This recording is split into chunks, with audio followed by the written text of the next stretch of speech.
దశాబ్దాల కాలం నుంచి అలరిస్తున్న గొప్ప నటుడు బ్రహ్మానందం గారు.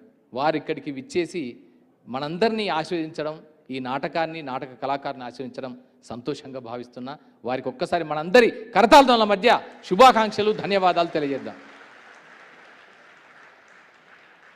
జనరల్గా హీరోకి సపోర్టివ్గా కమెడియన్ ఉండడం అనేది చూసాం, కానీ హీరోని డామినేట్ చేసేలాగా బావగారు బాగున్నారా లాంటి సినిమాలు తీసుకున్నా, ఎలాంటి సినిమాలు తీసుకున్నా తనే సంపూర్ణ విశ్వరూపం చూపించి ఇటు నటన వైపు మాత్రమే కాకుండా మరొక వైపున చిత్రకారుడిగా అత్యంత అద్భుతమైన చిత్రలేఖనం, పెన్సిల్తో అద్భుతంగా ఇట్లా కూర్చొని వేస్తుంటే ఇట్లా మంచి సకలం ముకులం అంటాం, సకలం ముకులం వేసుకొని నేల మీద కూర్చొని ఆ వెంకటేశ్వర స్వామిని కానీ దేవదేవులు ఎందరినో తన చేతి వేళ్ళ కొసల్లో